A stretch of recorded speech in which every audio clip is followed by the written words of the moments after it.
La función cognitiva va a ser el resultado del funcionamiento global de sus diferentes áreas intelectuales. Y dentro de estas áreas, pues abarca la atención, la memoria, el lenguaje, las habilidades visoespaciales, la capacidad ejecutiva y el comportamiento. Y pues es importante saber qué áreas del cerebro hacen cada una de estas funciones. Por ejemplo, el lóbulo frontal pues se encarga del movimiento, la resolución de problemas, la concentración, el pensamiento, el comportamiento, la personalidad y el humor. Y es de aquí donde vamos a procesar o cómo vamos a obtener las ideas en función de la memoria, por ejemplo. También tenemos el área motora y el área sensorial. En el lóbulo parietal, pues se encarga de la atención, que es una de las funciones cognitivas, la conciencia corporal, las sensaciones y la percepción. El lóbulo occipital de la visión y la percepción, el cerebelo de la postura, el balance, la coordinación del movimiento. El tronco del encéfalo se encarga de la conciencia, la respiración, el ritmo cardíaco. Y, por ejemplo, en el lóbulo temporal, pues se encarga del lenguaje y la memoria. Vamos a ver más adelante en la clasificación de la memoria que hay, aparte del lóbulo temporal, hay otras áreas que participan en la memoria de acuerdo al tipo de memoria. También se encuentra el área de Broca, que es control del habla, y el área de Wernicke, que es la percepción del lenguaje. Pues vamos a ver que dentro de las áreas cognitivas, por ejemplo, cómo aprendemos va a ser parte de la atención y aquí, por ejemplo, los pacientes se pueden, las quejas que podrían mostrar es que, por ejemplo, que tiene importantes dificultades, por ejemplo, que se distrae fácilmente, que tiene problemas para retener la información, que puede empezar ciertas tareas, pero no las termina, que puede hacer mejor las cosas cuando no hay otras cosas que lo distraigan. En cuanto a la memoria, pues bueno, eso lo vamos a ver un poquito más adelante, pero pues se trata de cómo se obtienen las ideas, cómo se guardan y cómo se recuperan. También pues está la memoria de trabajo, de procedimiento, que son un poquito más en cuanto a lo que aprendemos de manera práctica y también en cuanto a hechos autobiográficos. El pensar las capacidades visoespaciales, pues eso se trata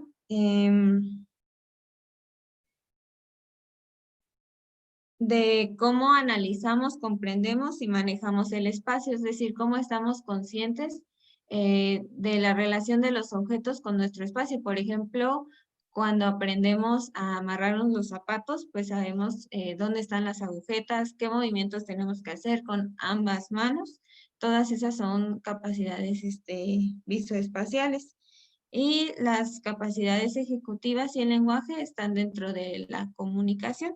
Dentro de las capacidades ejecutivas, pues son acciones o actividades mentales en las que son necesarias para pues, planificar, tomar decisiones, organizarnos, guiarnos y evaluar el comportamiento necesario, es decir, que nosotros nos adaptemos a ciertas situaciones, que tomemos decisiones, que tengamos juicio, todas esas son capacidades ejecutivas. Y bueno, la evaluación de la cognición debe realizarse metódicamente y se debe de evaluar los principales dominios de la función neuropsicológica que ya les mencioné. Y de eso también va a depender de la edad del paciente, el nivel educativo, los antecedentes socioculturales.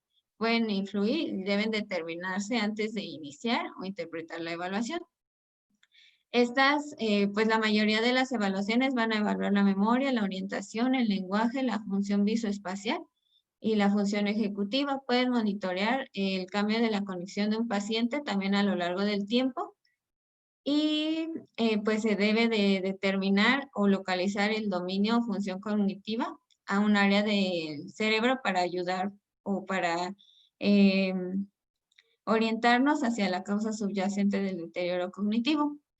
Para esta evaluación, primero se va a hacer una historia clínica, se requiere un informante colateral identificar el síntoma principal, determinar la progresión cronológica de los signos y síntomas, determinar si es inicio gradual, agudo o subagudo, que esto también nos puede orientar hacia la causa que pudiera estar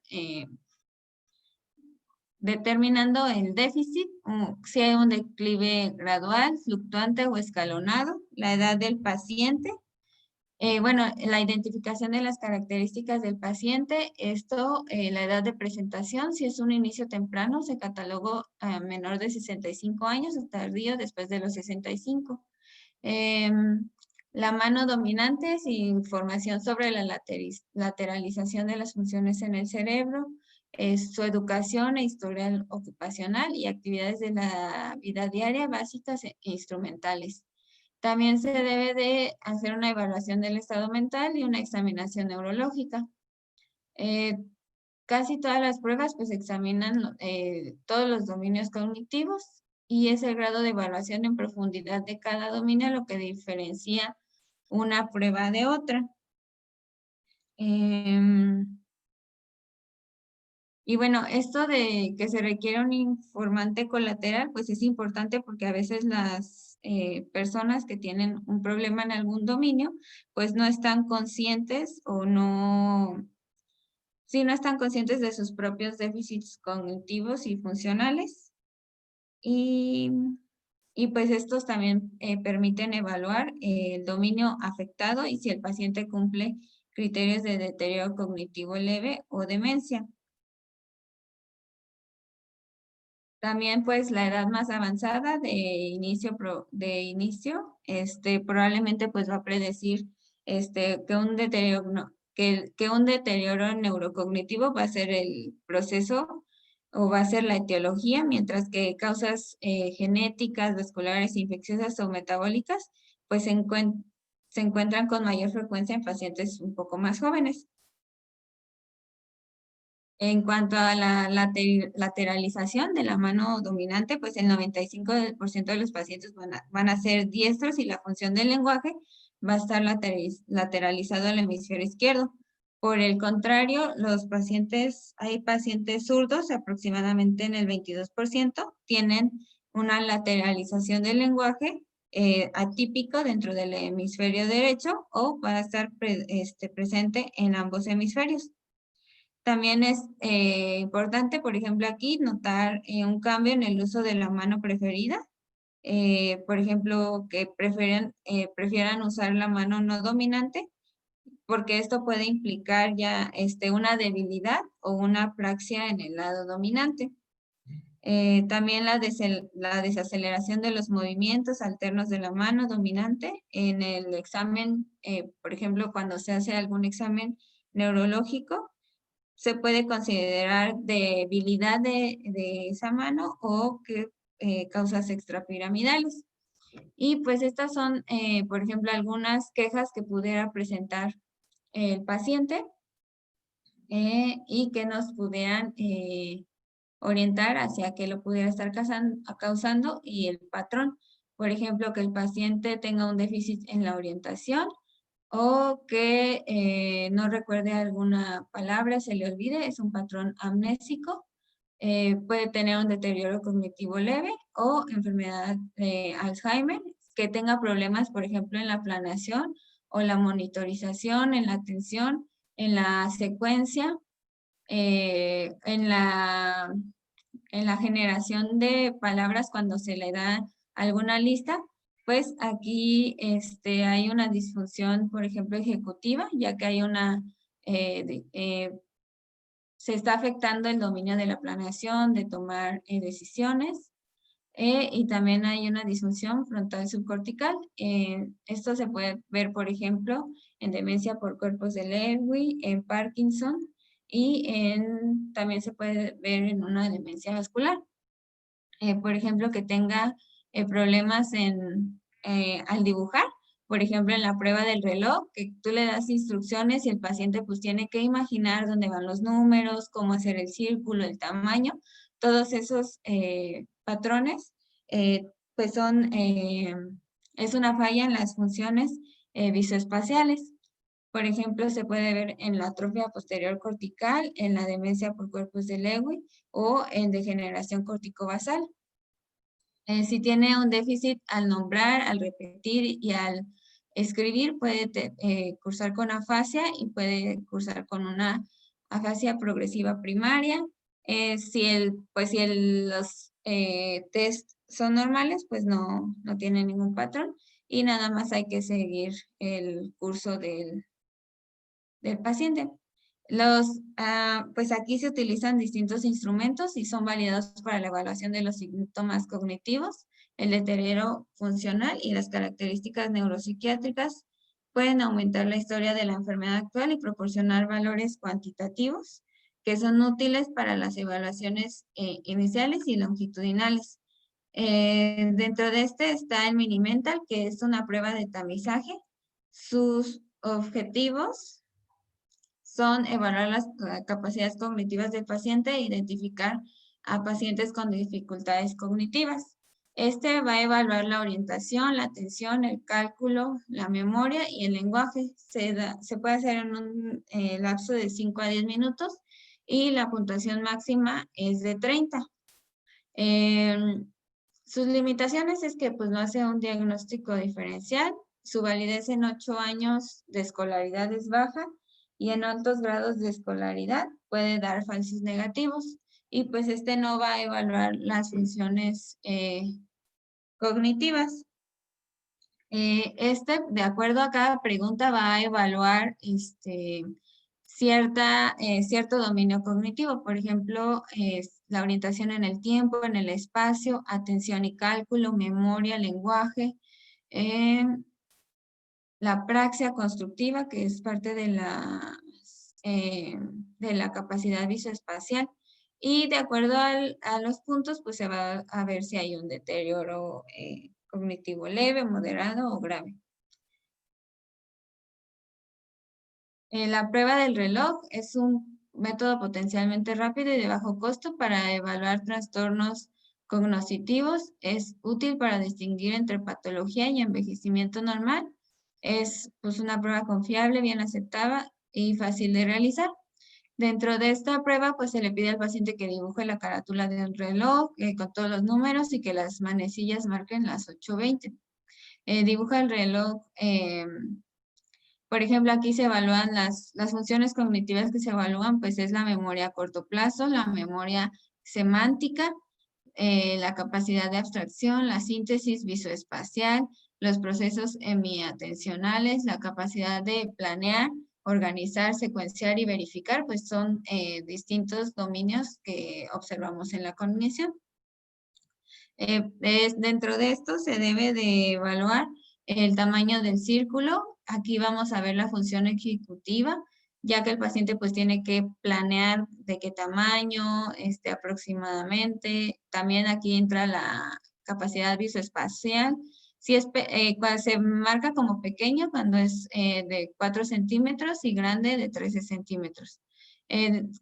También se pueden evaluar las dificultades gráficas cuando hay líneas imprecisas que distorsionan la carátula del reloj y dificultan leer los números, las manecillas que no estén en línea recta, que no se conectan en el centro o ambas y que el reloj parezca burdo o torpe. La respuesta vinculada al estímulo, por ejemplo, que tiendan a dirigir el trazo hacia algún estímulo visible, que las manecillas marcan 10 para las 11 en lugar de las 11:10, que las manecillas que por ejemplo la larga la pongan en 11 y la corta en 2, que al copiar, que copien su reloj, por ejemplo, también dificultades conceptuales como estas pueden reflejar pérdida o dificultad para acceder al conocimiento de los atributos, características y significados de un reloj.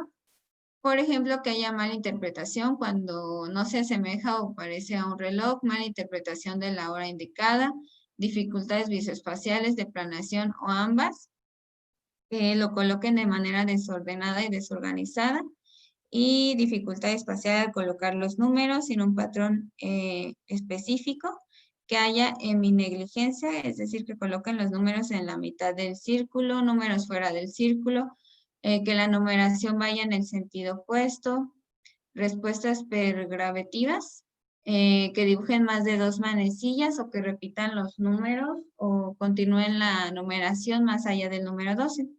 Y pues estos son ejemplos de pruebas que se han realizado. Por ejemplo, en el primero, pues el primero está pequeño, es difícil de leer los números, no tiene manecillas. El segundo, pues no tiene números. Y el tercero, el contorno está impreciso, dibujó números fuera del círculo, que son dificultades conceptuales, no tiene manecillas, los números están repetidos, ahí están las respuestas pergravetivas y están aparte fuera del contorno.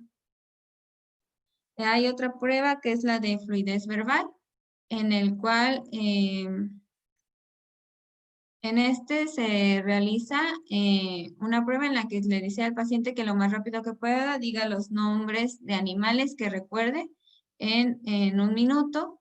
Aquí entra la semántica y la fonológica, en la que se le dice al paciente una letra del alfabeto y debe de mencionar las palabras que recuerde con esa letra. No debe de decir nombres propios ni palabras derivadas. Por ejemplo, si le dice con L, limpio, limpieza y limpiar. Y lo más rápido que pueda, debe decir las palabras que empiecen con la letra F. Dentro de esto, por ejemplo, si salió alto en fonológico y bajo en semántica, puede haber un probable deterioro cortical en las estructuras temporales y parietales. En esto se puede ver en la enfermedad de Alzheimer.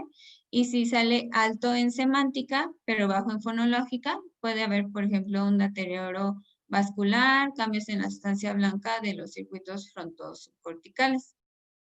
Más adelante, dentro de la memoria, vamos a ver igual que estas pruebas se realizan para evaluar algún tipo de la memoria semántica. El MoCA, que es Montreal Cognitive Assessment, este es un instrumento de evaluación para los pacientes con deterioro cognitivo leve y demencia. Consta de varios ítems en el que se evalúa la memoria, la capacidad visoespacial, la función ejecutiva, la atención, la concentración, de memoria de trabajo, lenguaje y orientación. Este se creó ya que el Mini-Mental pues tenía ciertas deficiencias, como que no evaluaba la función cognitiva, y pues se evaluó como para hacerlo un poco más completo. El puntaje máximo es de 30 puntos, tiene una sensibilidad del 80% y especificidad del 75%. En México se considera un puntaje mayor de 26 normal y se añade un punto si el sujeto tiene 12 años o menos, si el puntaje fue inferior a 30. Y como les dije, el punto de corte en la población mexicana es de 26 para deterioro cognitivo leve, y para demencia se utiliza un punto de corte de 24. También se encuentra la prueba de las 5 palabras, que evalúa la memoria a corto plazo y el recuerdo diferido, y consiste en el aprendizaje y recuerdo de 5 palabras. Tiene una sensibilidad del 91% y una especificidad del 85%.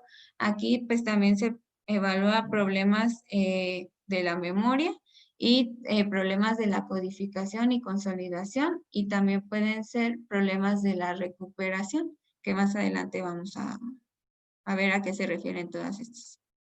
Y bueno, ya entrando en memoria, bueno, hay otras pruebas que también se pueden realizar, pero estas son dentro de las más comunes que se realizan, que encontré. Y dentro de la memoria, la disfunción de la memoria puede resultar en una amplia gama de neuropatologías que afectan las redes neuronales distribuidas de varios sistemas de memoria. Una convergencia de datos de la biología molecular, neuropsicología, neurología y clínica y neuroimagen respaldan el concepto de sistemas de memoria clínicamente distintos. Los sistemas de memoria clínicamente relevantes, dentro de estos se encuentran la memoria episódica, la memoria semántica. La memoria episódica va a ser declarativa y explícita. La memoria semántica va a ser igual declarativa y explícita, la memoria de trabajo declarativa y explícita, y la memoria de procedimiento es no declarativa y puede ser implícita o explícita. Dentro de estas, declarativas se refiere a hechos autobiográficos y culturales que vamos adquiriendo a través del aprendizaje, es decir, va a ser una memoria consciente. Y la no declarativa pues va a ser voluntaria, es decir, destrezas que aprendemos, por ejemplo, al hacer algún procedimiento, y es por eso que es únicamente la memoria de procedimiento, es la no declarativa. Al haber una disfunción de la memoria, pues se abarca toda una gama de problemas neurológicos que van a afectar la función cerebral y se realizan diagnósticos precoces y precisos en pacientes con disfunción sutil de la memoria. Puede facilitar la predicción de una neuropatología subyacente.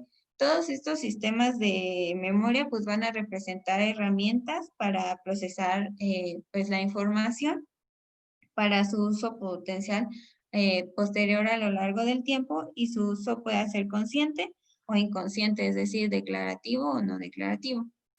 En cuanto a la memoria episódica, se refiere a la capacidad de recordar conscientemente episodios o experiencias personales.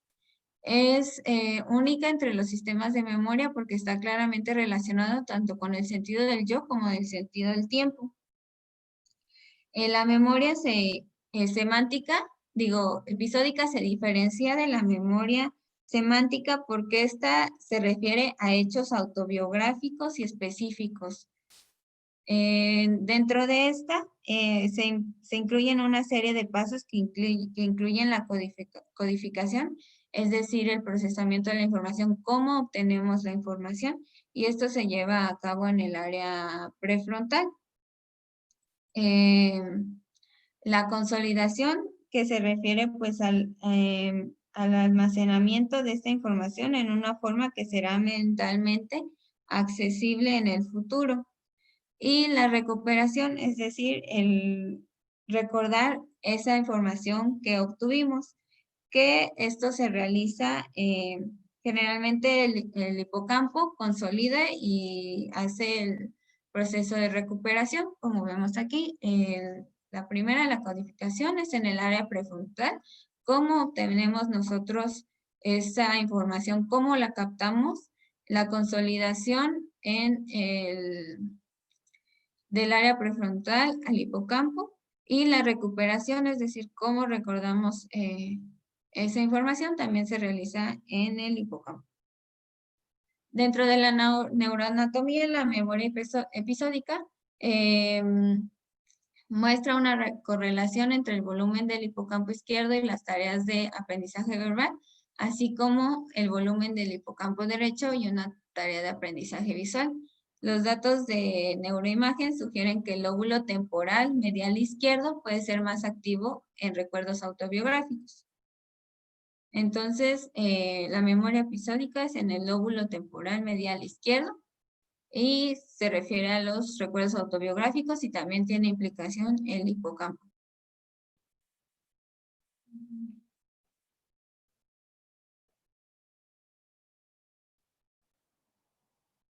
Y bueno, también de acuerdo a esto, tenemos que ver los trastornos neurológicos representativos que pueden afectar la memoria episódica. Dentro de estos, por ejemplo, si es una afectación aguda, podemos pensar en una lesión cerebral traumática, un ictus de distribución en la arteria cerebral posterior. Si es subaguda, de etiología infecciosa como encefalitis por herpes, encefalitis límbica paraneoplásica, o puede ser también una causa tóxica o metabólica. Dentro de la transitoria puede estar la amnesia global transitoria, que se caracteriza por convulsiones complejas parciales o generalizadas y duran hasta 24 horas. Anomalías ponderadas en la resonancia en la región CA1 del hipocampo. Se pueden visualizar el segundo día del episodio. Y la amnesia epiléptica transitoria. Aquí es característica de epilepsia, como la amnesia global transitoria, pero en estas duran menos de 1 hora y se repiten mensualmente y tienen pérdida inusual de recuerdos autobiográficos remotos. Y la crónica puede ser una enfermedad neurodegenerativa como Alzheimer. Tienen amnesia anterógrada, es la presentación sindrómica más común. Demencia por cuerpos de Lewy y enfermedad de Parkinson es menos común, y la esclerosis hipocampal del envejecimiento. La evaluación, pues esto se puede hacer con una de las pruebas, que es el recuerdo de 3 a 5 palabras después de un retraso de 5 a 10 minutos, que con esto podemos evaluar la memoria episódica verbal. También se pueden ocultar objetos personales alrededor de la sala de exploración y pedirle al paciente que recuerde la ubicación en donde están. Esa puede ser puede evaluar la memoria episódica verbal. Visual, perdón. La evaluación de un paciente con un problema de memoria, bueno, para la evaluación de todos los tipos de memoria siempre se requiere un historiador colateral, porque como dijimos, a veces los pacientes no son conscientes de ese deterioro cognitivo que tienen.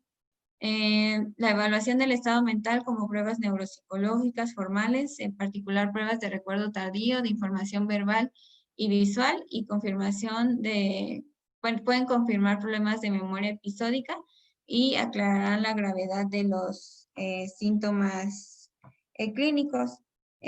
Por ejemplo, para la memoria episódica verbal, el paciente o el historiador puede referir que no pueden recordar lo que desayunaron esa mañana o a dónde fueron de vacaciones la última vez, y de manera visual pueden, por ejemplo, no pueden recordar el gabinete donde se colocan los platos o el lado de la calle de la farmacia. Todos esos podrían ser quejas que pudieran presentar el paciente al historiador. Y dentro de las pruebas, pues ya es las que mencioné ahorita, que no recuerdan las palabras que le mencionaron después de 5 a 10 minutos. Y dentro de la visual, recordar la ubicación, no sé, de algún objeto o una figura. Hay algunas pruebas neuropsicológicas un poco más como tal validadas que se pueden realizar. ¿Estás un chorro de frío? Es Wechsler Memory Scale, California Verbal Learning Test para la memoria episódica verbal, y para la visual es el Beers Visual-Spatial Memory Test y el Ray Osterried Complex Figure Recall. Dentro del tratamiento, pues primero se debe de tratar la patología específica y se puede utilizar rehabilitación cognitiva, que puede ser beneficiosa sobre todo cuando hay una disfunción leve. Y dentro de los fármacos, pues los inhibidores de colinesterasa están aprobados para su uso en enfermedad de Alzheimer, y las demencias por enfermedad de Parkinson se deben de tratar cada una de ellas. En cuanto a la memoria semántica, este se refiere al conocimiento dirigido por un individuo sobre las cosas en el mundo, sus relaciones y sus usos, incluidos hechos y conceptos, así como palabras y sus significados. El contenido de la memoria semántica se abstrae de la experiencia y se generaliza sin referencia a un episodio autobiográfico específico. La presentación clínica de los déficits de memoria semántica involucra con mayor frecuencia el dominio cognitivo del lenguaje con síntomas de anomia. Dentro de estos, la memoria semántica se va a referir al conocimiento del mundo y del lenguaje, es decir, la cultura, la historia. Por ejemplo, cuando aprendemos a multiplicar, el relacionar las palabras, por ejemplo, que sepamos relacionar el nombre de nuestro perro con el nombre, o sea, su nombre, relacionarlo con que es un perro, que sabemos que es. Dentro de esto, se abarca palabras de baja frecuencia como nombres propios pueden verse afectados inicialmente. El paciente hace sustituciones semánticas parafásicas de palabras de mayor frecuencia o hace referencia a categorías supraordinarias en lugar de sustantivos más específicos. Por ejemplo, que sabiendo que tu perrito se llama, no sé, Mila, en vez de decirle Mila, digas el perro, porque no recuerdas cómo se llama.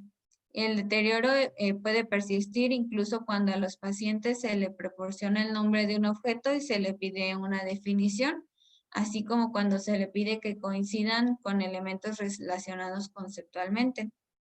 Un deterioro más profundo puede haber pérdida del conocimiento del objeto.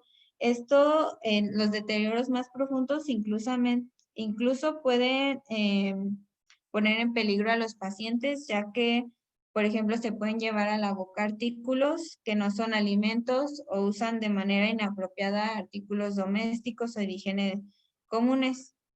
Por ejemplo, que utilicen, no sé, los palitos de algún fósforo para limpiarse los dientes porque piensan que es un palillo, que utilizan la crema de afeitar como pasta de dientes. Todos esos son ejemplos que pudieran afectarse. Dentro de la neuroanatomía, las regiones del lóbulo temporal anterior e inferolateral están implicadas como los principales sitios de patología en los pacientes con déficit de memoria semántica relativamente aislados, incluidos aquellos con afasia primaria progresiva, la variante semántica temprana, también la circunvolución fusiforme izquierda con atrofia cerebral y también hay metabolismo reducido de glucosa. Muestran un desempeño deficiente en las tareas verbales de conocimiento semántico, como la denominación de imágenes y la fluidez de las categorías. Y bueno, aquí está una imagen en la que, para que se acuerden de en qué área se da cada una de estas tareas. La memoria semántica en el lóbulo temporal inferolateral, la memoria de procedimientos se da en el cerebelo, y también en los ganglios basales. La memoria de trabajo se da en el área prefrontal. Y dentro de los trastornos neurológicos representativos que afectan la memoria semántica está la afasia primaria progresiva, la variante semántica temprana, que está caracterizada por afasia anómica fluida, que precede a una pérdida generalizada del conocimiento del objeto con un habla cada vez más repetitiva y eventual mutismo. También puede haber cambios de comportamiento, compulsividad prominente, surgen varios años después. También puede verse en la enfermedad de Alzheimer, pero es mayor el déficit de la memoria episódica. Pacientes también que se han sometido a lobectomía temporal por epilepsia intratable también pueden cursar con alteración de la memoria semántica. La evaluación igualmente se requiere un historiador colateral, la evaluación del estado mental y las pruebas neuropsicológicas formales, en particular la evaluación del Fondo de Conocimiento General y la denominación ayudan a corroborar los síntomas clínicos. Al evaluarlos debemos escuchar atentamente los errores semánticos parafásicos, evaluar la denominación de objetos de baja frecuencia en la sala de exploración, detección de dislexia superficial en pacientes con sospecha de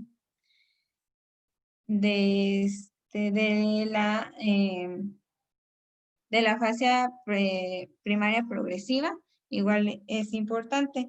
Por ejemplo, se le puede pedir, para su evaluación se le puede pedir al paciente que nombre objetos que no se encuentran comúnmente en una conversación casual, como la luz fluorescente o la bisagra de la puerta. También como les mencioné, escuchar atentamente a los errores semánticos parafásicos y evaluar la denominación de objetos de baja frecuencia. Por ejemplo, se le puede pedir al paciente que nombre objetos como la bisagra de la puerta o luz fluorescente, algo que no se nombre o que esa palabra no se utilice comúnmente. Y en cuanto a la dislexia superficial, por ejemplo, los pacientes pueden ser incapaces de leer fonéticamente palabras irregulares, como por ejemplo yate, pinta, coronel. También pueden ayudar al diagnóstico. Y pues igualmente hay pruebas más específicas que pudieran ayudar a determinar estos trastornos. Por ejemplo, En la semántica verbal, el Wechsler Adult Intelligence Scale, el Boston Naming Test, y en la visual, el Northwest University Famous Faces, que en la cual se reconocen y se identifican caras de personas famosas. El tratamiento pues es dirigido hacia la patología identificada específicamente, y dentro del no farmacológico es la terapia de habla dirigida para estrategias compensatorias y dispositivos de comunicación alternativos puede ser beneficiosa, especialmente en casos leves. La farmacológica se puede utilizar inhibidores selectivos de la recaptura de serotonina que ayudan a reducir las características conductuales, y los inhibidores de la colinesterasa y memantina están aprobados para el uso en enfermedad de Alzheimer. Dentro de la memoria de trabajo, aquí se refiere al mantenimiento activo de la información verbal y no verbal en la mente para su posible manipulación para completar tareas y comportamientos dirigidos a objetivos. Es un tipo de memoria explícita y declarativa, pero generalmente se considera un componente de la función ejecutiva. Dentro de estas, las funciones ejecutivas, pues es la constelación de habilidades cognitivas que permiten e impulsan el comportamiento adaptativo y orientado a objetivos. Dentro de estos, las habilidades, las habilidades ejecutivas van a evolucionar durante la niñez y la adolescencia, paralelamente a la mielinización y la sinaptogénesis en los lóbulos frontales, y luego van a declinar con la edad en relación con la pérdida de la función prefrontal. Como recuerdan en el dibujito, el área de trabajo es en la región prefrontal. Dentro de dentro de las capacidades ejecutivas, está la capacidad de generar pensamiento, pensar de manera flexible, actualizar y manipular la información mentalmente, inhibir lo que es irrelevante, el autocontrol, planificar y ajustar el comportamiento al contexto actual. Dentro de la neuroanatomía, las tareas que requieren estas funciones ejecutivas pues involucran la corteza prefrontal, y también incluyen la corteza parietal, los ganglios basales, el tálamo y el cerebelo en menor medida. Dentro de la presentación, los pacientes con déficit de memoria de trabajo pueden informar distracción y dificultad para concentrarse. Se pueden dividir en tareas que requieren un simple mantenimiento de la información, como rango de dígitos hacia adelante, que los mencione, y aquellas que requieren una manipulación activa de información, es decir, mencionar un rango de dígitos hacia atrás o deletrear una palabra al revés. Esas pruebas nos podrían ayudar a determinar que un paciente pudiera tener un déficit en la memoria de trabajo. Se debe hacer una historia clínica completa, un examen neurológico completo, y dentro de las preguntas específicas que capturan déficits ejecutivos, incluyen preguntas sobre dificultad del paciente para la planificación y la organización, problemas con multitareas, que nos refiera, por ejemplo, el historiador, mal juicio o toma de decisiones, concentración deficiente, poca capacidad de atención, dificultad para resolver problemas, rigidez, inflexibilidad mental, y también que pueda ser impulsivo. Todas esas son características de un déficit de la memoria de trabajo. Igualmente hay pruebas neuropsicológicas. Se puede hacer una evaluación cognitiva global a través de las que ya les había mencionado, del MoCA o el Mini-Mental, que el MoCA pues es más sensible para las funciones ejecutivas, ya que el Mini-Mental no las detecta. Y hay otros igualmente, otras pruebas como las Wechsler Adult Intelligence Scale, y que nos pueden ayudar a detectar pruebas en este tipo de memoria. El diagnóstico diferencial pues se debe caracterizar la participación relativa de otros dominios cognitivos, síntomas y signos motores y psiquiátricos, que también ver si hay afecciones neuropsiquiátricas y médicas comórbidas, uso de medicamentos, evaluación de laboratorio para detectar trastornos sistémicos, imágenes cerebrales estructurales para evaluar condiciones tratables. También se puede hacer pruebas en líquidos cefalorraquídeo o biomarcadores de imagen para la enfermedad de Alzheimer. En estas puede ser útil. En cuanto al tratamiento, debe adaptarse al paciente individualmente, identificar y tratar la causa subyacente principal. Se puede utilizar terapia ocupacional para maximizar la función y garantizar la seguridad del paciente. Y aquí principalmente se utilizan las estrategias de rehabilitación cognitiva, que incluyen manipulación ambiental, como por ejemplo cuando esté haciendo alguna tarea, minimizar los distractores y simplificar tareas. Técnicas compensatorias como que el paciente tenga planificadores, teléfonos inteligentes que le puedan ayudar a realizar sus tareas diarias, o intervenciones directas como entrenamiento repetitivo para mejorar alguna habilidad. Estos tipos de memoria de trabajo se puede ver, por ejemplo, en algún EBC, en degeneración frontotemporal lobar, también se puede ver en demencia por cuerpos de Lewy, en la enfermedad de Parkinson, y también si hay alguna lesión cerebral traumática, pudiéramos pensar. La memoria de procedimiento, esta se refiere a la capacidad de adquirir con la práctica habilidades cognitivas y conductuales que posteriormente operan automáticamente. Por ejemplo, no sé, cuando aprendemos a andar en bici o a manejar, todas esas se dan por la memoria de procedimiento. En contraste con todos los tipos de memoria, esta es la única que va a ser no declarativo y a menudo está implícita. Por ejemplo, bueno, algunos ejemplos: aprender la secuencia de pulsaciones de los botones del control remoto de un televisor para cambiarle a tu programa favorito, conducir un automóvil con transmisión manual, aprender algún instrumento, también dentro de esto están, o algún deporte. Todos esos son ejemplos de memoria de procedimiento.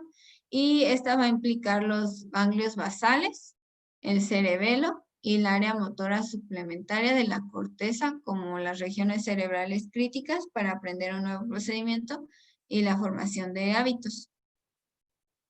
Dentro de los trastornos neurológicos se notifican con mayor frecuencia en pacientes con enfermedad de Parkinson, e independientemente de otras disfunciones cognitivas o medicación dopaminérgica, en la enfermedad de Huntington y los síndromes de degeneración cerebelosa.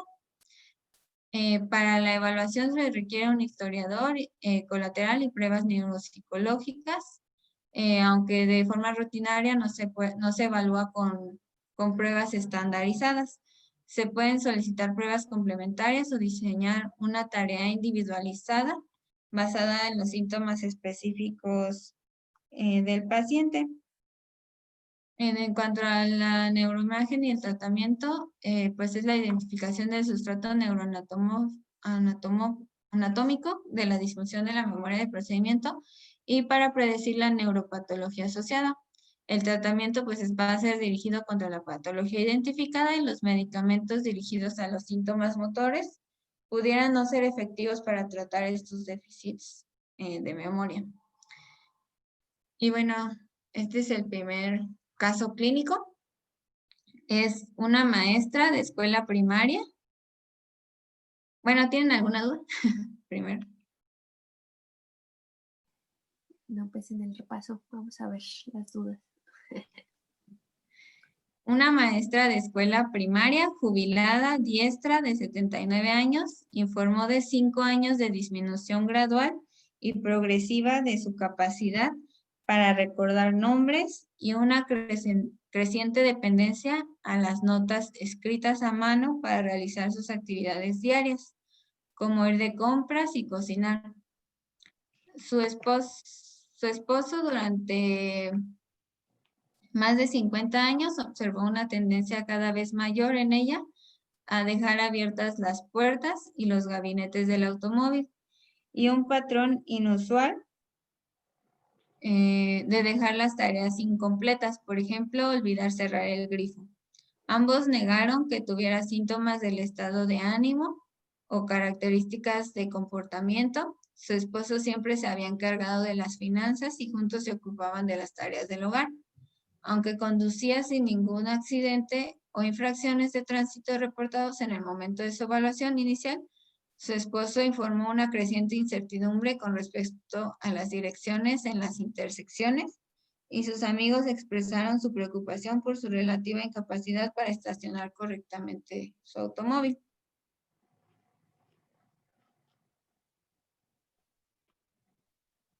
Su historia familiar fue significativa para la demencia inespecífica en una tía materna y una prima, ambas con inicio en la sexta década de la vida. En el examen, el paciente era socialmente apropiado y un poco ansioso. La agudeza visual era normal, con corrección, y los campos visuales estaban llenos hasta la confrontación sin extinción por doble estimulación simultánea.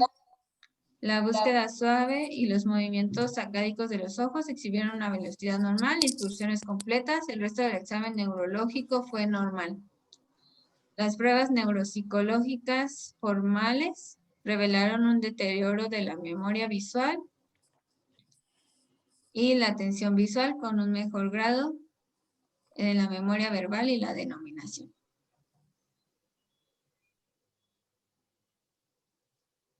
¿Qué tipo de memoria está afectada en este paciente? No sé si alguien quiera contestar.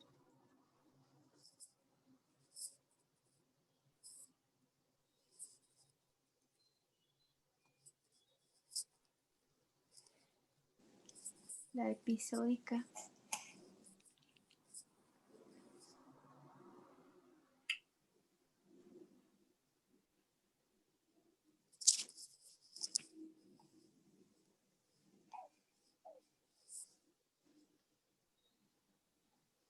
¿Alguien más? Pues ahí sería más bien, sí, la episódica y pues ubicada en el lóbulo prefrontal.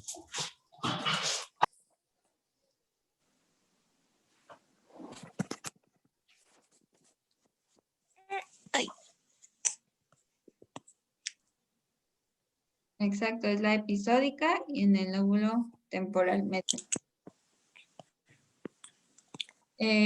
¿Cuál es una causa crónica de pérdida de este tipo de memoria?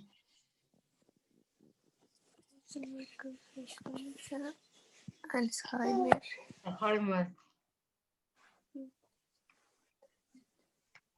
Y es la enfermedad de Alzheimer. Y en este paciente, ¿qué dominios de la cognición están afectados? El visoespacial y memoria. ¿Y cómo sabemos que está afectado el visoespacial? Pues por Porque no puede conducir. de estacionarse bien, lo de las direcciones y todo ese rollo. Exactamente. ¿Tienen alguna duda con este caso? No, sí. El siguiente caso es un abogado jubilado diestro de 84 años que se presentó para una evaluación de temblor en la mano izquierda y preocupaciones cognitivas. Informó cada vez más dificultad para recordar los nombres de sus clientes, de su práctica legal anterior, así como dificultad para levantarse de su sillón reclinable. Su esposa de 60 años estaba preocupada por el temblor de su mano, pero no informó ningún cambio en su memoria durante los 15 años de jubilación. El paciente y su esposa informaron que tenía síntomas depresivos leves con somnolencia diurna y movimiento excesivo durante el sueño, así como disminución del apetito. Continuó conduciendo y administrando las finanzas familiares y sus medicamentos sin dificultad, Era un violinista aficionado y estaba frustrado con su actuación en las sesiones semanales con su instructor, que parecía exceder la desaceleración que había presenciado en los compañeros de grupo de cámara. El historial médico anterior fue significativo para la hipertensión e hiperlipidemia tratadas y el examen neurológico reveló hipofonía e hipomimia. No hubo apraxia ideomotora. Tenía temblor en reposo en la extremidad superior izquierda con rigidez de rueda dentada asociada. El golpeteo de los dedos tenía velocidad y amplitud levemente disminuidas en el lado izquierdo. Utilizó sus brazos para levantarse de la posición sentada y deambuló de inmediato y en los giros sin dificultad. Tenía una postura sutilmente encorvada y un movimiento reducido del brazo izquierdo. No hubo retropulsión en las pruebas de tracción y la evaluación del estado mental al lado de la cama fue normal y las pruebas neuropsicológicas formales revelaron solo una desaceleración psicomotora. La neuroimagen no tuvo nada de especial. En este tipo de paciente, ¿qué tipo de memoria se vio afectada?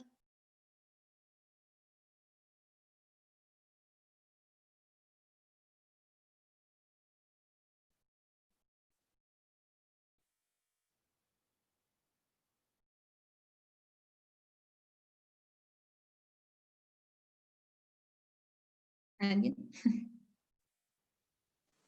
Monasterio contesta. Olvidaba nombres de sus compañeros y qué otra cosa, Dani. Yo olvidé el caso. ¿De quién quieres? Y ya no puede Olvidó, tocar el violín. tiene problemas para recordar los nombres de sus clientes.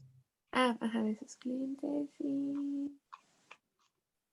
Pues con lo del violín parece como procedimental, ¿no?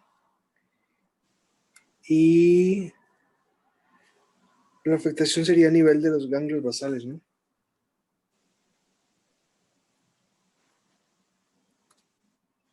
Exacto, es de procedimiento, ya que él no recordaba cómo realizar o tuvo problemas en su práctica del violín, siendo que eso ya lo había aprendido.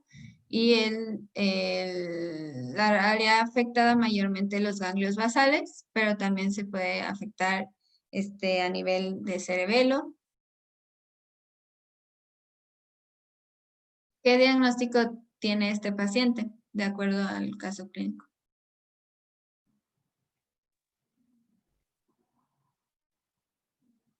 La 3. No. Pues empezó con el temblor Temblor de unilateral, ¿no? Parkinson. Ujú. Yo creo que es Parkinson, ¿no?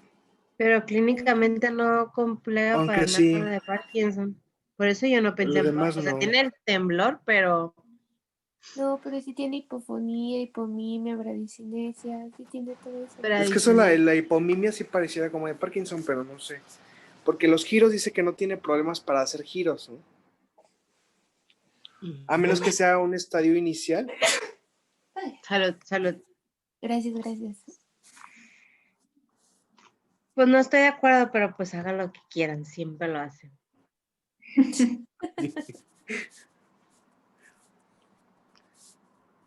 Es que amnesia primaria progresiva y un EBC pues no parece que tuviera. No sé. Yo también voy por Parkinson. Está bueno, pues con el que sigue, el que sigue. Sí, sí A ver es si- Parkinson. A ver si terminamos el tema de Nefta. El caso clínico 3 es una educadora de enfermería diestra de 64 años. Se retiró de su puesto luego de 2 años de dificultad progresiva para recordar nombres de estudiantes y colegas. Posteriormente dejó un puesto de voluntaria en una organización benéfica local debido a la misma preocupación. Su esposo de 43 años informó que ella estaba funcionando normalmente como supervisora financiera y doméstica. Conducía sin dificultad, su comportamiento se caracterizó como compulsivo, aunque este fue un rasgo adaptativo estable de por vida durante sus 21 años de educación. no tenía antecedentes médicos importantes y no tomaba medicamentos. En el examen fue socialmente apropiada con el examinador y el informante. Ella estaba completamente orientada con un rendimiento normal de la memoria verbal y visual. Tenía pausas para recordar palabras con raros errores semánticos, parafásicos, sustituciones de categorías con palabras relacionadas de mayor frecuencia, por ejemplo, avión por helicóptero, pero no tenía disartria ni apraxia del habla. Tenía problemas para nombrar en una prueba de nombres de Boston modificada, una puntuación de 8 de 15, y fue capaz de generar 10 palabras con D, pero solo nombró 3 animales en 1 minuto. En una evaluación neuroconductual adicional se observó que tenía dislexia superficial, incapacidad para leer fonéticamente palabras irregulares como pinta y yate, pero no prosopagnosia, que es la incapacidad para reconocer rostros familiares. Su examen neurológico general fue normal. ¿Qué tipo de memoria se vio afectada en este paciente?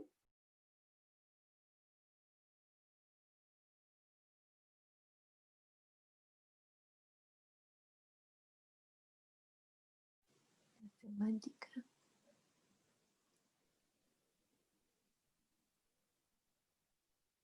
Pues ahí la semántica.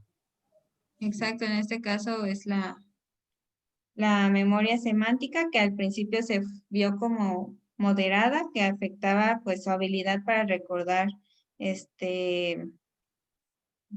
para nombrar más bien, y relativamente se está viendo afectada su memoria episódica. ¿Qué área se ve afectada? Ya nos diste la respuesta. Es el área, el lóbulo temporal anterior e inferolateral, a diferencia de la episódica, que es el lóbulo temporal medial, el que más se ve afectado, y también en la episódica el hipocampo. ¿Qué otro tipo de memoria se vio afectada en esta paciente?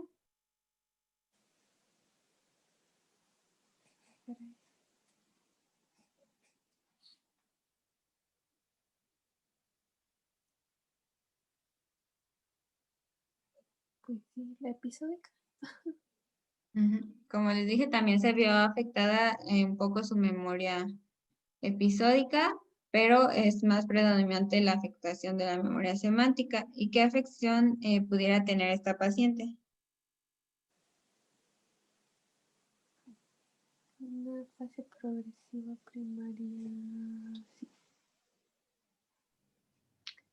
Sí. En esta paciente tenía un diagnóstico de afasia progresiva primaria. Y bueno, este es un cuadrito que les hice para resumir todo lo que vimos, en el que está el subtipo de memoria, las preocupaciones y cómo la puede preguntar, cómo puede relatarlo el paciente o el cuidador, los déficits en las pruebas cognitivas, la neuroanatomía y las neuropatologías asociadas que pudiéramos pensar que provocaran este tipo de trastornos en la memoria, para que lo lean más rápido.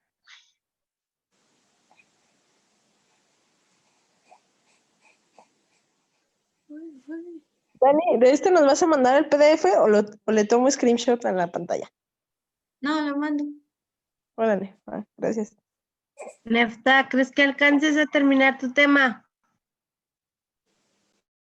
Sí, doctora, son 27 diapositivas. ¡Ay, qué breve! Ok, pues. Sí.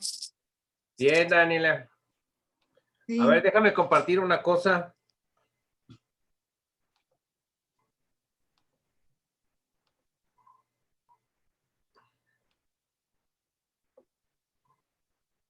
Bien, con los casos clínicos estuvo bien.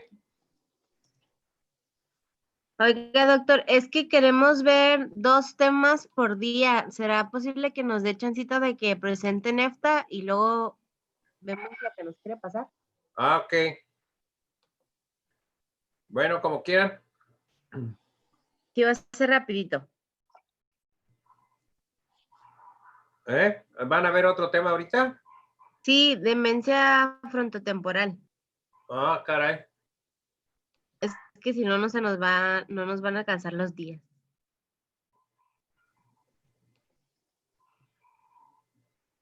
Ale, te escucho Bueno, muy rápido. entonces les paso alguna información al rato.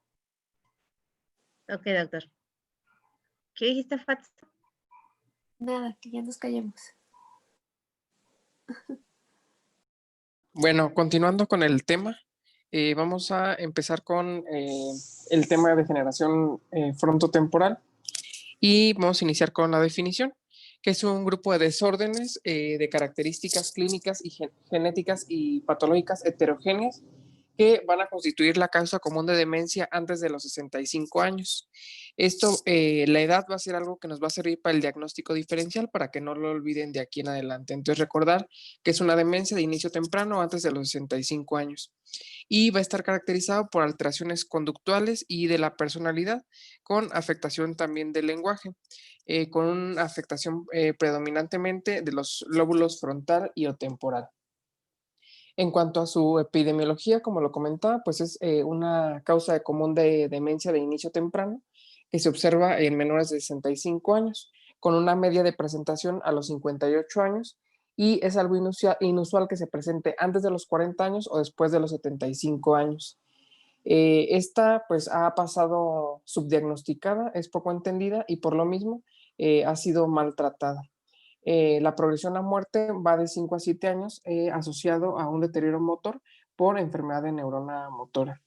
En cuanto a la clasificación, vamos a tenerla en dos grandes grupos, que va a ser la variable conductual, la cual vamos a observar con mayor frecuencia, hasta en un 50% de los casos, y aquella que afecta predominantemente al lenguaje, que va a ser la fascia progresiva primaria.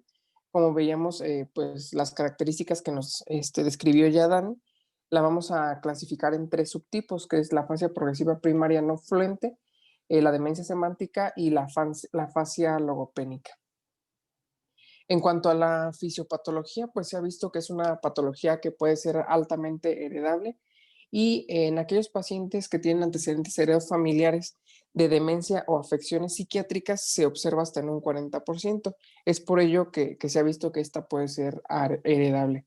Como patrón, pues tiene una herencia autosómica dominante hasta en un 10 a 25%, y se ha visto que cuando es una demencia frontotemporal de variable conductual asociada a enfermedad de neurona motora, es cuando se ha visto que tiene más condición a ser hereditaria.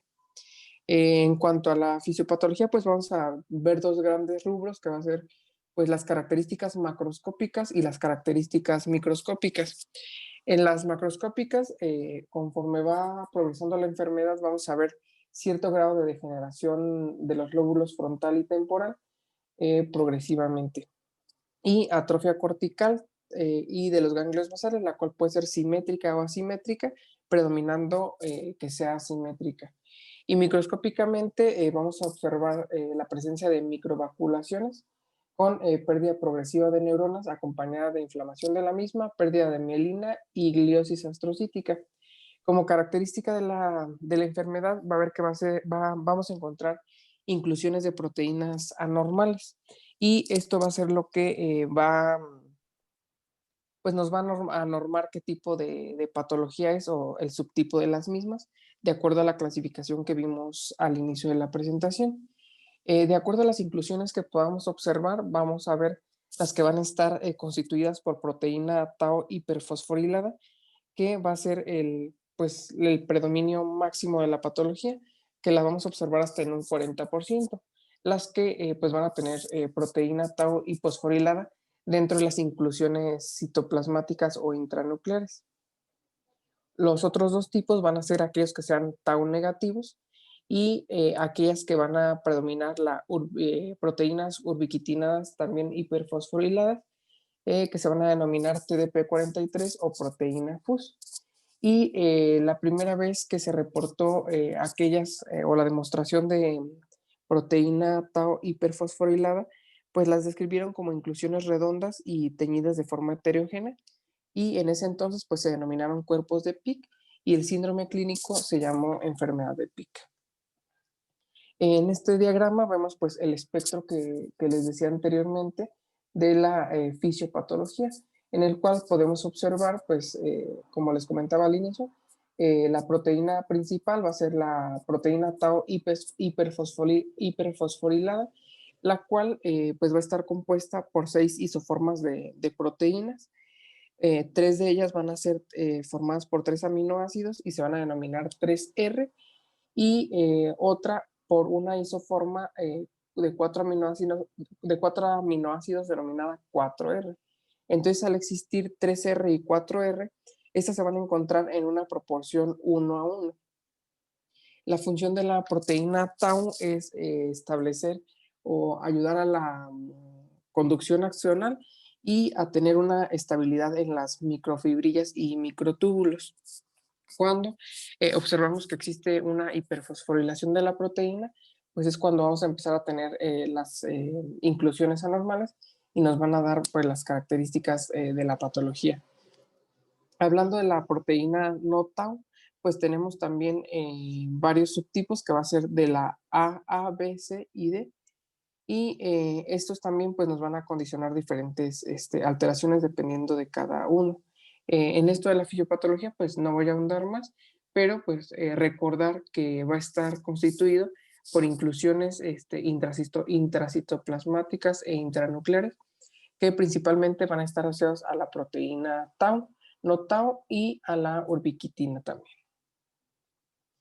En cuanto a las manifestaciones clínicas, pues vamos a iniciar con la variable conductual, que es la más frecuente, y lo observamos hasta en el 50% de los casos. Lo característico de ella es que vamos a observar un cambio progresivo en la personalidad y en el comportamiento, y pues al inicio de la patología estos pueden ser muy sutiles y confusos. Algo típico de ella y que nos tiene que hacer sospechar, pues es la presencia de apatía en el paciente. También la presencia de alucinaciones e ilusiones no van a ser comunes en esta patología y nos tiene que hacer pensar en otro diagnóstico. En cuanto a las características clínicas que vamos a observar en el paciente, pues va a ser la falta de tacto, la presencia de gastos, exceso de gastos o gastos no previstos, que algo fuera de lo común a que normalmente está habituada la persona, actos de contenido sexual inapropiado, comportamientos pueriles, como orinarse frente a los demás o flatulencia sin que se preocupe por ello, tener familiaridad con extraños, invadir el espacio personal, desobediencia de las normas, aumento del apetito, el cual se va a caracterizar por el consumo o preferencia de alimentos dulces o atracones, y pues esto también está asociado a la hiperoralidad. En cuanto a las manifestaciones clínicas, pues en esta tabla podemos observar la frecuencia de las mismas. Por ejemplo, como les comentaba al inicio, la apatía es algo que nos tiene que hacer sospechar y esta la podemos observar hasta en el 80% de los casos. La desinhibición también la podemos ver en el 80% de los casos. Actos compulsivos o repetitivos también lo vamos a ver en el 80% de los casos. Cambios en la conducta alimentaria también es algo muy característico. Pérdida de la simpatía o empatía, lo observamos en el 50% de los casos. Y pues son las características más comunes. En cuanto a los criterios diagnósticos, lo vamos a clasificar como una posible enfermedad o una probable enfermedad. Y para que cumpla como posible, vamos a tener mínimo 3 de 6 de estas características. 1 es la presencia de desinhibición conductual. 2, apatía. 3, pérdida de la simpatía o la empatía. 4, comportamientos perseverantes o compulsivos. 5, la presencia de hiperoralidad.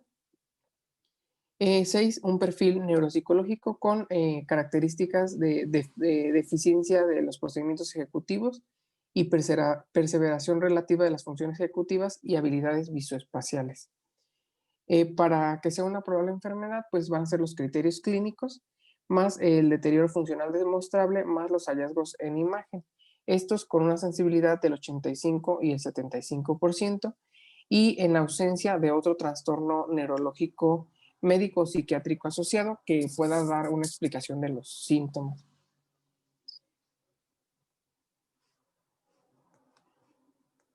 Esta tabla, esta tabla describe cada una de las características que están en esta tabla previa.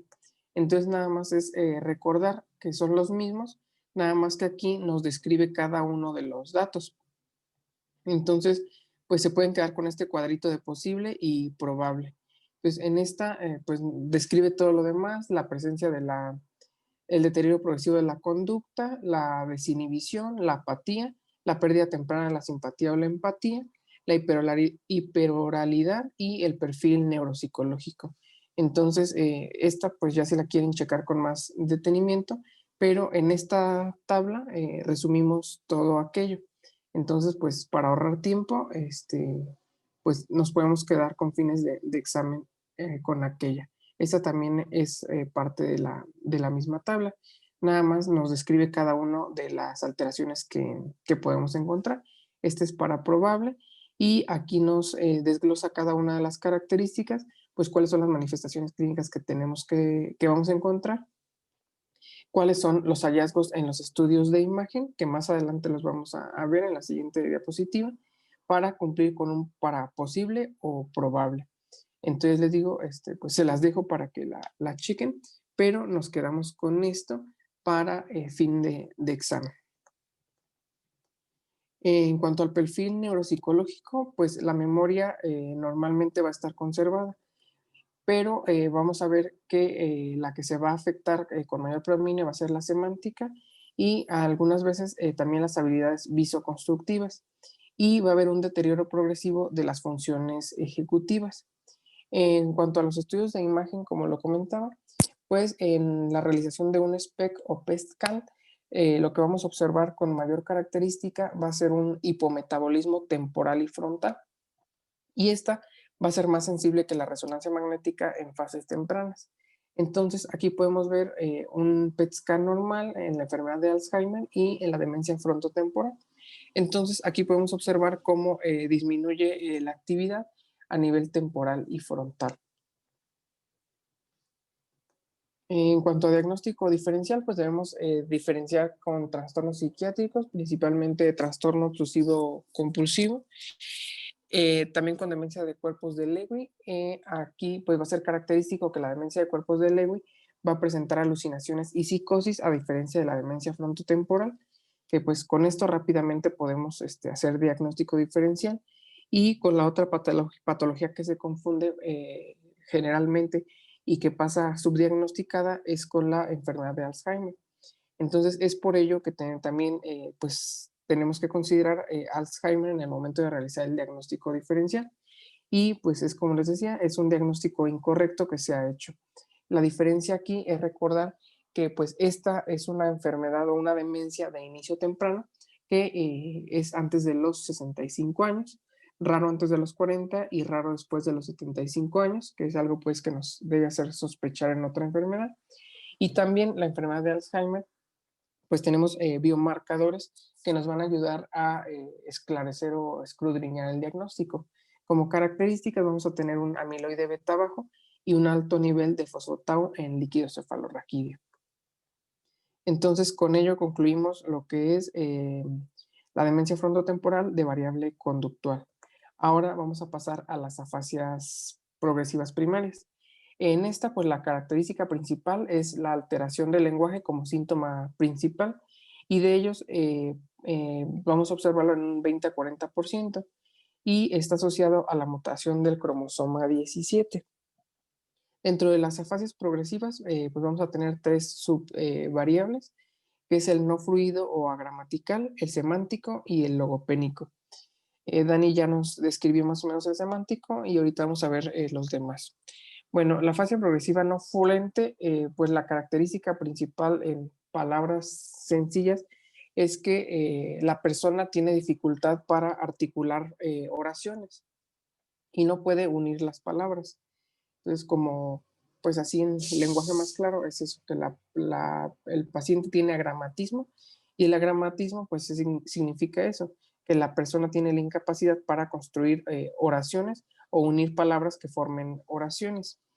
Los criterios diagnósticos, pues va a ser la presencia de agramatismo en la producción del lenguaje y o un discurso interrumpido con esfuerzo, errores y distorsiones del sonido, más dos de los tres siguientes características.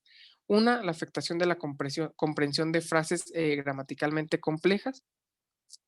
La comprensión de palabras aisladas debe estar conservada y también el conocimiento de los objetos debe estar conservado. En la fase progresiva primaria semántica, pues es la pérdida progresiva del conocimiento semántico. Es decir, que el paciente tiene incapacidad para la nominación de palabras, el reconocimiento de palabras y la nominación de objetos o el reconocimiento de objetos. Está caracterizado por un lenguaje fluente y gramaticalmente correcto. Lo único, pues, es la incapacidad del conocimiento o la nominación. Y vamos a observar un discurso vacío de significado con circunloquios y parafasias semánticas. También, pues, vamos a tener la anomia o dificultades en la nominación por confrontación, que está asociada a la dificultad de la comprensión de la palabra sencilla. Y como característica temprana de esta variable es que la persona tiene incapacidad para describir características de algún objeto, porque pues no reconoce el objeto o no sabe cuál es el objeto. Los criterios diagnósticos, pues va a ser una denominación por confrontación alterada y alteración en la comprensión de palabras aisladas y al menos tres de las siguientes. Uno, el compromiso en el conocimiento de los objetos, particularmente para términos poco utilizados o poco familiares.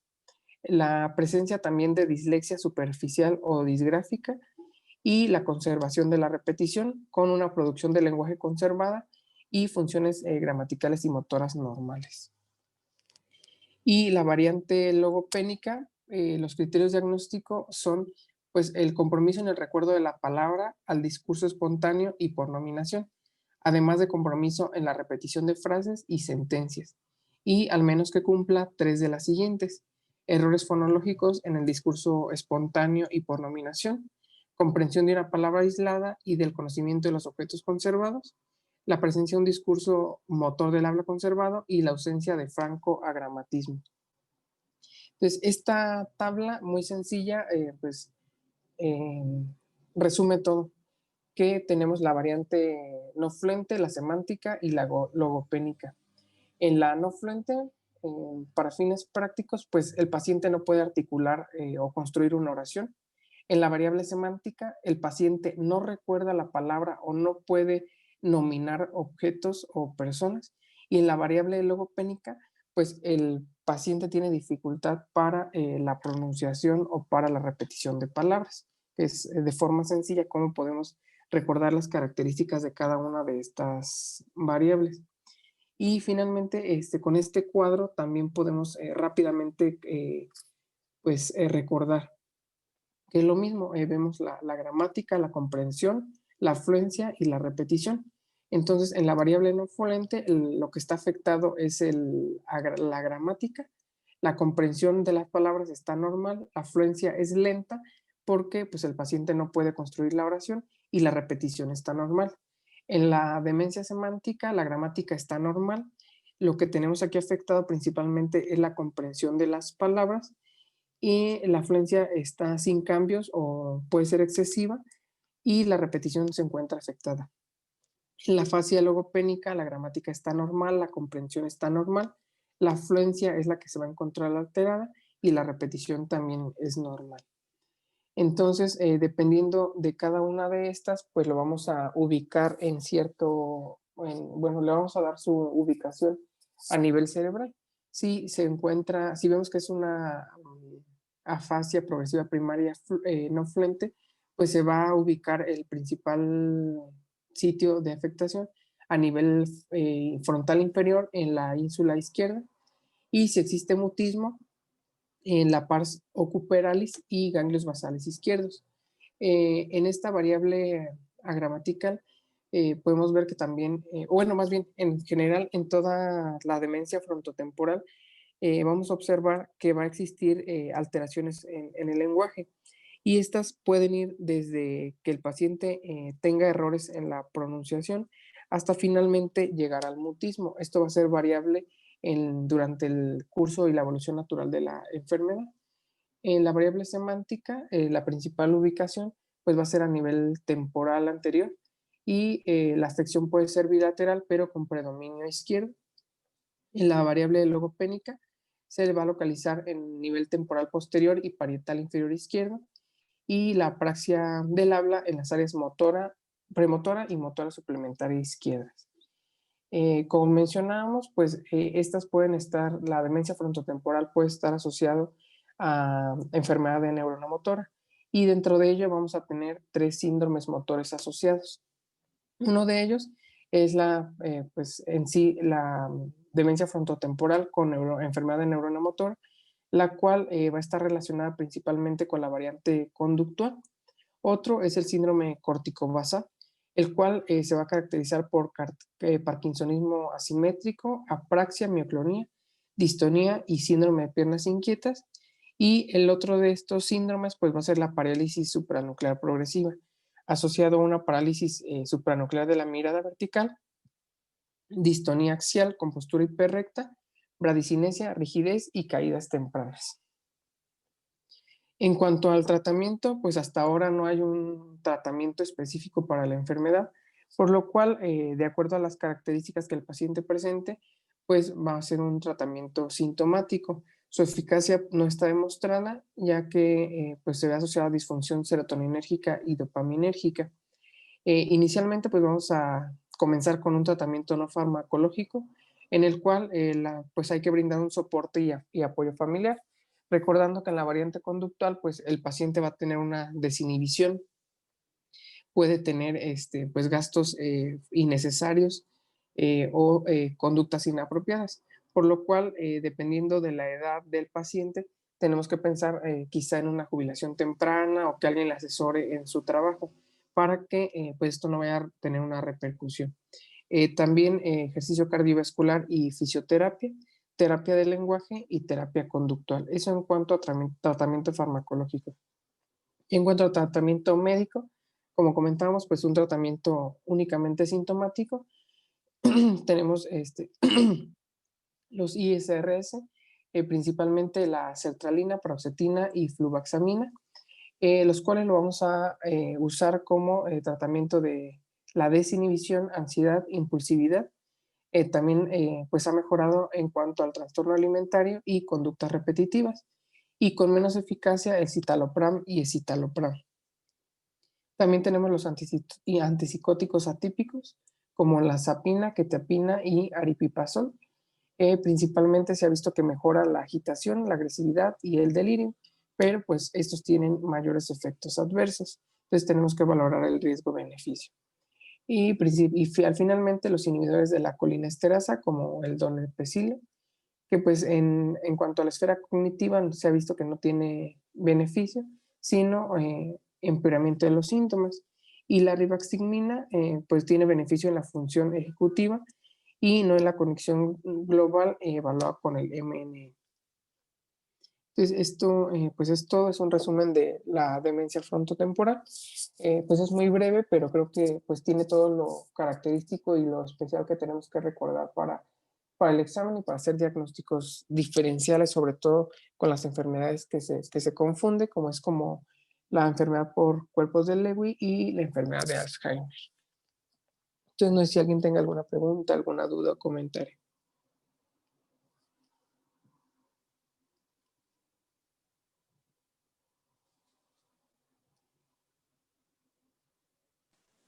¿No tienes alguna actividad, Nefta? No, doctora, nada más. Es que no le Ok. tocaba exponer hoy. Sí, Le entonces tocaba por que eso. Sí, cierto. Kenia nos debe un desayuno. Ujú. Sí.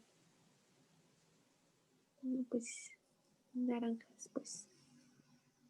Naranjas dulces.